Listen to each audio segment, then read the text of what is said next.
Hello everyone, welcome to Sanjay Suman classes. Previous class में हम लोगों ने एलिमेंट और कंपाउंड को देख लिया था। आज हम लोग देखेंगे मिक्सचर, मिश्रण।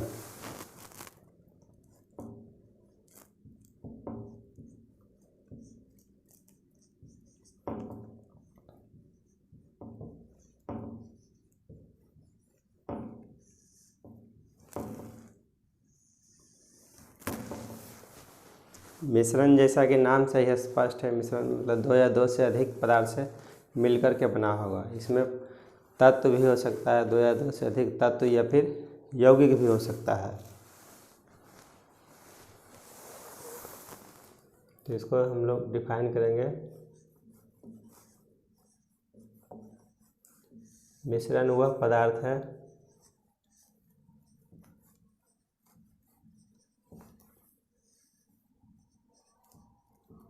जो दो या दो से अधिक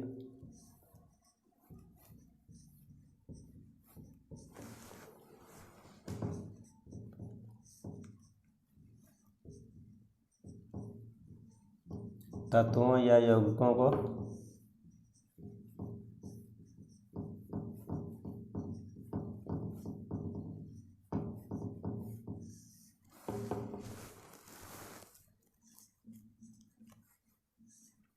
किसी भी अनुपात में मिलाने से बनता है।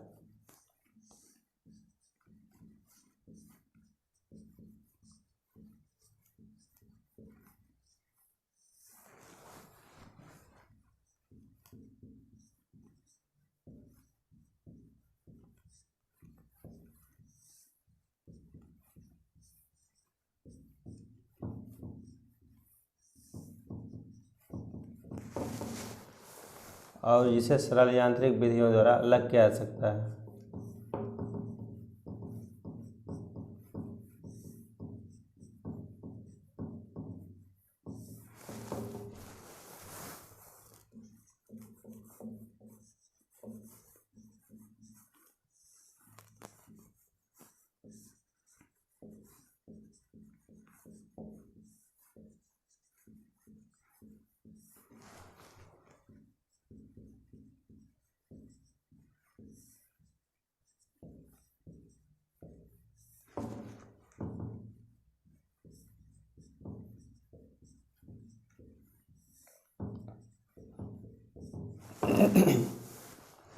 तो मिश्रण वह पदार्थ है जो दो या दो से अधिक तत्वों या यौगिकों को हम लोग किसी भी अनुपात में मिला देंगे तो मिश्रण तैयार होगा, और जिसे हम लोग सरल यांत्रिक कोई भी फिजिकल मेथड के द्वारा हम लोग उसको आसानी से अलग कर सकते हैं। जैसे इसका उदाहरण हो जाएगा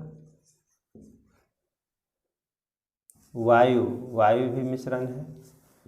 वायु हो गया, बारूद, इस तरह से। अब मिश्रण जो है इसका हम लोग पहले भी देख चुके थे। मिश्रण दो प्रकार का होता है।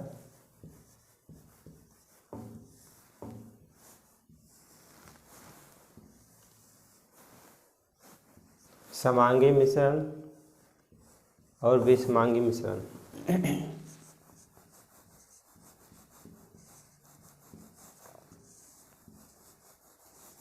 समांगी मिश्रण इसे हम लोग होमोजीनस मिश्रण भी कहते हैं।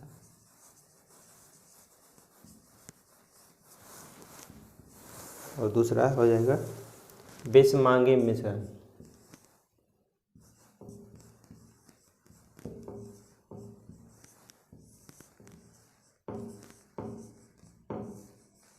जैसे इसको लिख सकते हैं हेट्रोजीनस, होमोजीनस और हेट्रोजीनस, समांगी मिश्रण और विषमांगी मिश्रण। तो मिश्रण का ये दो टाइप हो गया, समांगी मिश्रण और विषमांगी मिश्रण। तो समांगी मिश्रण में हम लोग इसका उदाहरण देख लेते हैं। पहले जल में चीनी का घोल,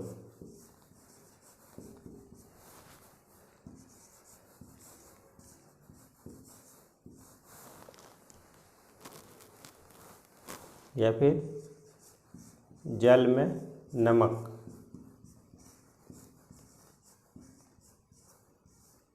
BTC। और बिस्मांगी मिश्रण में हो जाएगा जैसे बालू और नमक का मिश्रण, बालू और नमक का मिश्रण, चीनी और बालू का मिश्रण,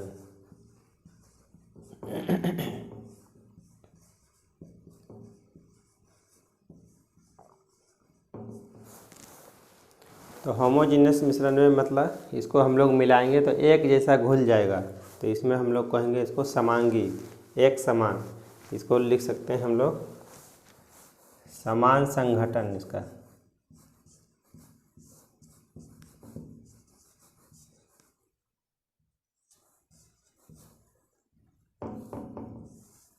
और इसको विषमांगी मिश्रण को लिख सकते हैं असमान संघटन।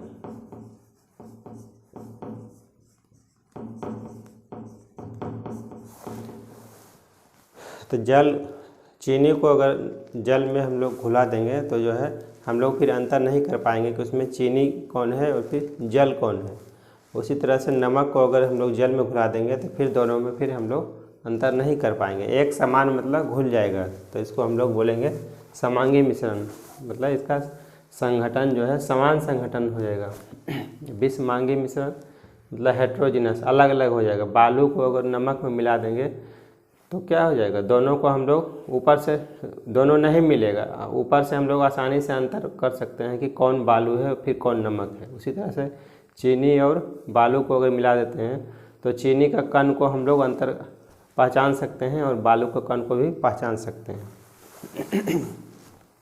और एक आता है मिश्र धातु एलुआई, इसको भी हम लोग इसमें रखते हैं समांगी मिश्रण में, मिश्र धातु।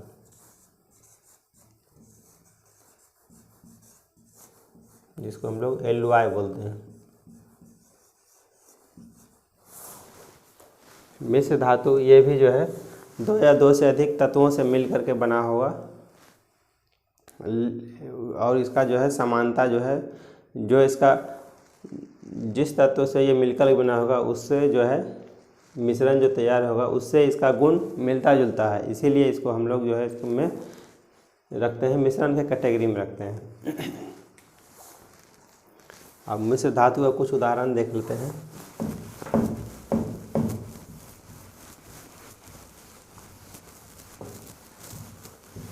तो मिश्र धातु से पूछा जाएगा कि ये जो है किस तरह का मिश्रण है, समांगी मिश्रण है, विषमांगी मिश्रण है, या फिर पूछा जा सकता है मिश्र धातु जो है यौगिक का उदाहरण है या फिर मिश्रण का उदाहरण है। तो ये हो जाएगा मिश्रण हो जाएगा होमोजीनियस मिक्सचर या समांगी मिश्रण का उदाहरण है।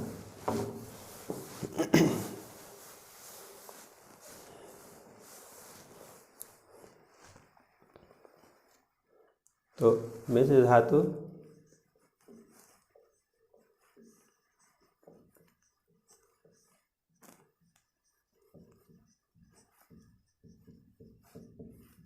धातुओं का समांगी मिश्रण है।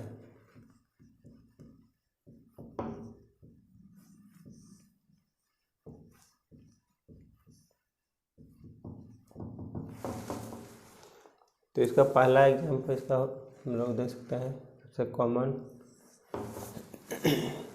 ये पीतल, जिसको हम लोग ब्रास भी बोलते हैं, पीतल। ये बना होता है जिंक और कॉपर। इसमें जिंक की मात्रा 30% होता है और कॉपर की मात्रा 70% होता है।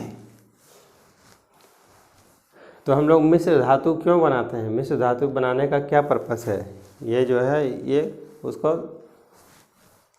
संक्षारण को, उसको मतलब उसमें जंग जो लगता है मेटल में, वो जंग से बचाने के लिए ही हम लोग इसका मिश्र धातु तैयार करते हैं। तो ये पीतल में जो है फिर जंग नहीं लगता है, जिंक अलग रहेगा, कॉपर अलग रहेगा, तो कॉपर में जंग लग जाता है।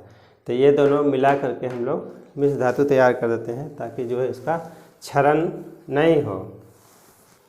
और ये दोनों का गुण जिंक और कॉपर का गुण जो है इससे कुछ मिलता है, इसमें पीतल से इसमें। तो दूसरा देखते हैं,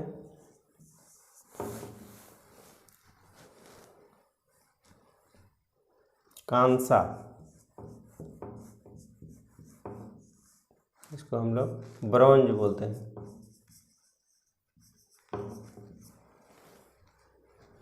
ये बना होता है कॉपर और टिन का, एसएन सिंबल है टिन का।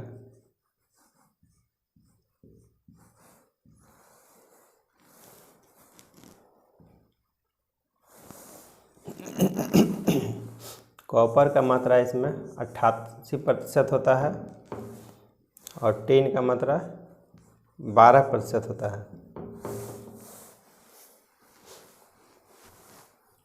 इसी तरह से स्टील, ये कॉमन डेली लाइफ में हम लोग इसको यूज करते हैं। ये बना होता है आयरन और कार्बन से बना होता है। तो कार्बन की मात्रा इसमें 2%, इसका जो है आयरन की मात्रा 98% रहता है।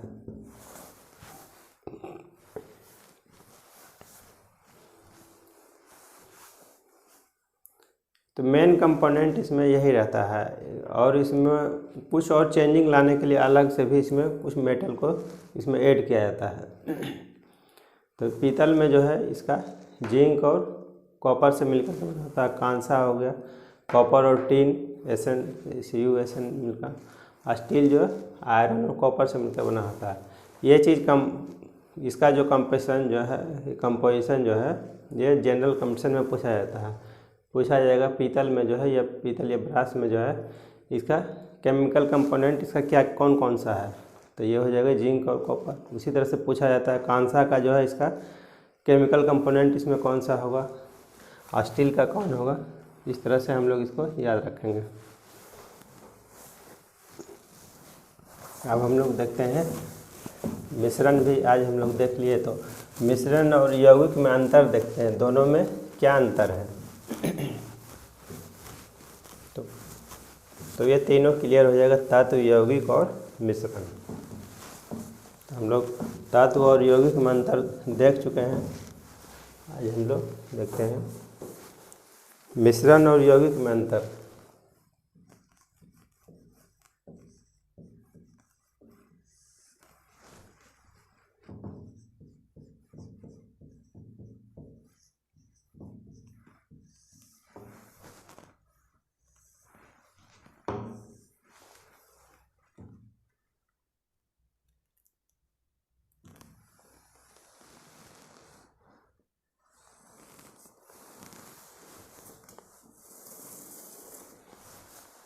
तो मिश्रण में क्या अंतर हो जाएगा, मिश्रण यौगिक में हम लोग 2 या 2 से अधिक पदार्थों को किसी भी अनुपात में मिलाते हैं तो बनता है। यौगिक में 2 या 2 से अधिक तत्वों को हम लोग एक निश्चित अनुपात में मिलाते हैं, भार के विचार से एक निश्चित अनुपात में मिलाते हैं तो बनता है।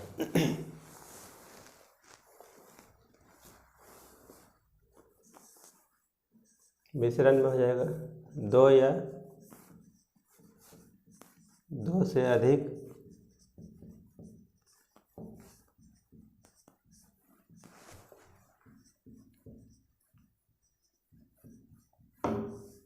पदार्थों को किसी भी अनुपात में मिलाने से बनता है।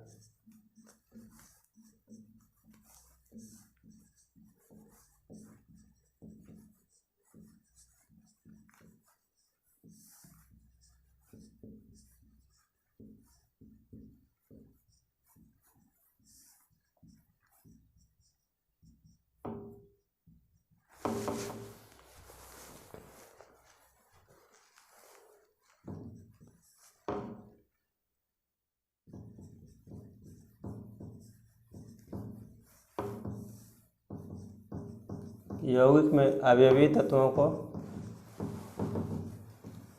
एक निश्चित अनुपात में मिलाने से बनता है।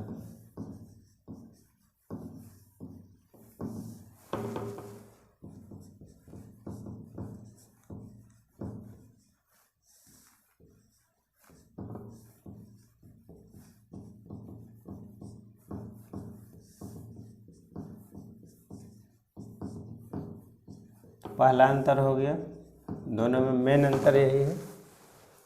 मिश्रण में किसी भी अनुपात में मिलाएंगे तो बनेगा, यौगिक में उसका एक निश्चित अनुपात रहेगा।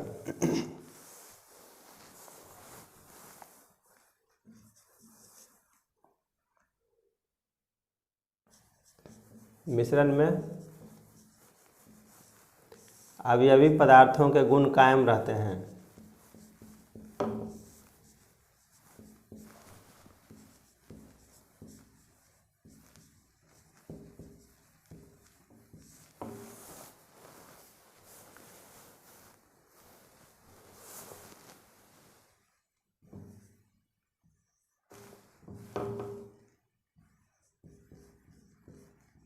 इसमें अवयवी तत्वों के गुण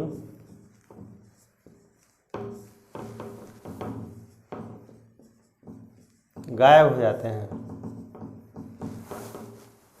जैसे हम लोग जल बना रहे थे तो हाइड्रोजन और ऑक्सीजन को संयोग करा करके हम लोग जल बनाते हैं। तो हाइड्रोजन और ऑक्सीजन जो है दोनों गैस है, जबकि हम लोग जल बना रहे हैं तो वो एक द्रव हो जाता है। तब बिल्कुल इसका गुण बदल गया। गैस दोनों का, हाइड्रोजन और ऑक्सीजन दोनों गैस की अवस्था में है, दोनों को संयोग कराते हैं तो जो द्रव की अवस्था में आता है तो इसका पूरा इसका स्टेट चेंज हो गया, इसका अवस्था परिवर्तन हो जाता है। तो वही कहा जा रहा है इसमें यौगिक में अवयवी तत्वों के गुण जो है गायब हो जाते हैं, जबकि मिश्रण में अवयवी पदार्थों के गुण कायम रहते हैं। जैसे चीनी और बालू का हम लोग मिश्रण बनाते हैं तो उसमें चीनी का पार्टिकल को हम लोग चुन सकते हैं और बालू का पार्टिकल को भी हम लोग चुन कर अलग कर सकते हैं।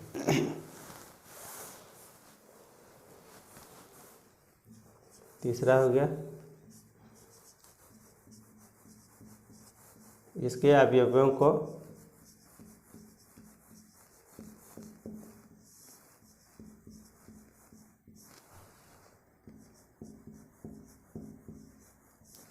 सरल यांत्रिक विधियों द्वारा अलग किया जा सकता है। मिश्रण के अवयवों को सरल यांत्रिक विधियों द्वारा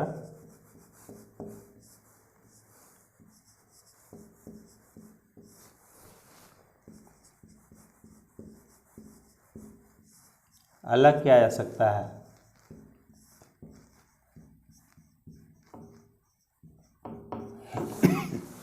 और यौगिक के अवयवी तत्वों को हम लोग सरल यांत्रिक विधियों द्वारा हम लोग अलग नहीं कर सकते हैं। इसे इसके अवयवी तत्व, यौगिक के अवयवी तत्वों को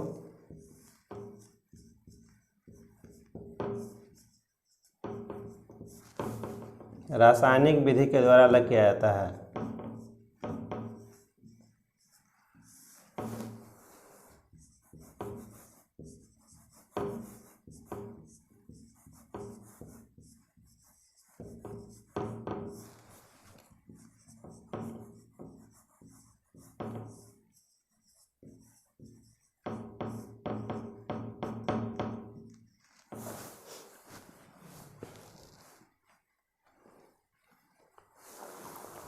चौथा इसका अंतर हो जाएगा मिश्रण के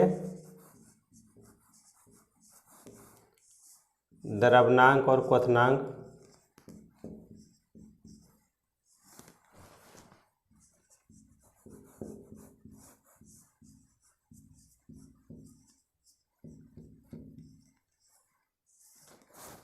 वो निश्चित होते हैं।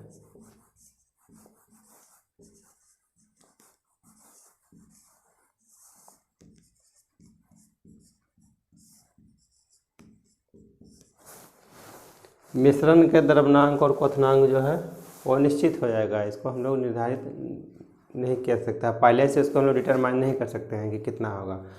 और यौगिक का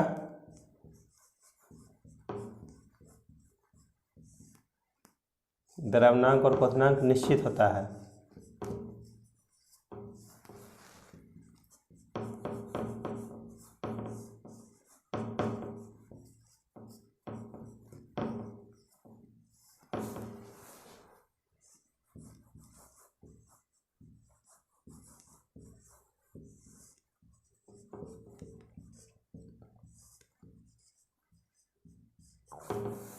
तो इसका द्रव्यनांक और क्वथनांक निश्चित कैसे हो जाएगा?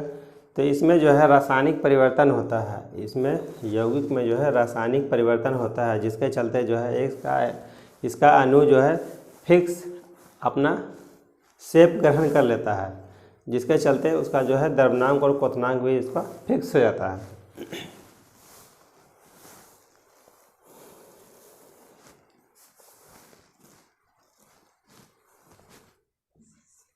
मिश्रण में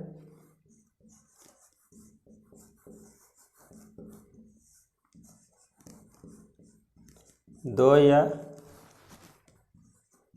दो से अधिक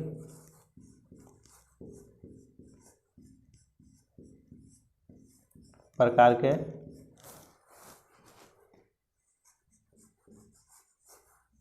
अणु मिलता है।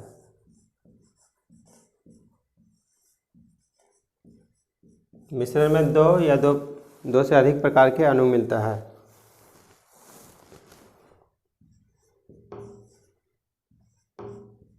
यह एक ही प्रकार के अणु का बना होता है।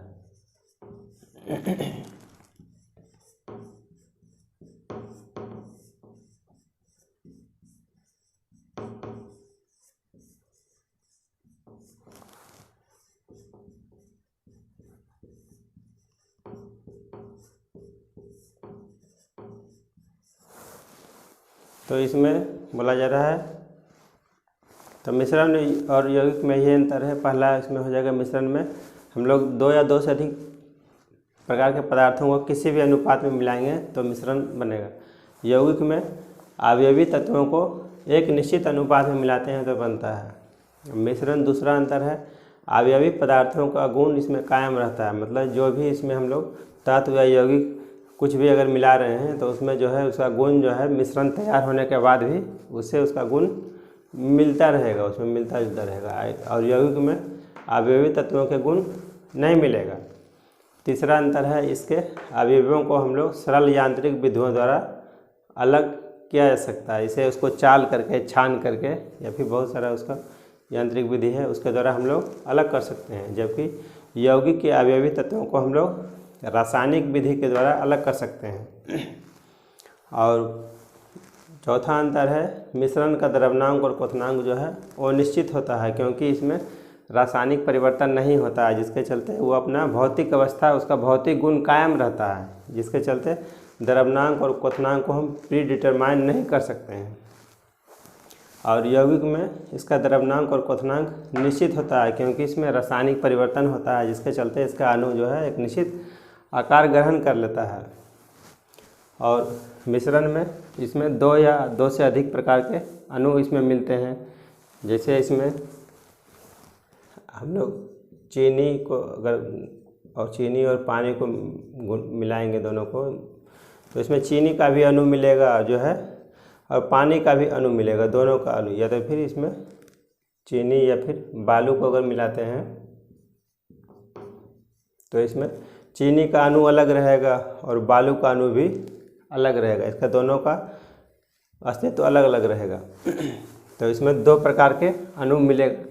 और जबकि यौगिक में हाइड्रोजन और ऑक्सीजन ये दोनों को मिलाएंगे तो इसका हाइड्रोजन और ऑक्सीजन दोनों मिल करके H2O बना देगा। तो यहाँ पर सिर्फ एक ही प्रकार का अणु मिलेगा, सिर्फ जल का एक अणु मिलेगा, न कि यहाँ पे हाइड्रोजन और ऑक्सीजन दोनों का अलग अलग नहीं मिलेगा, सिर्फ एक प्रकार का जल का अणु मिलता है।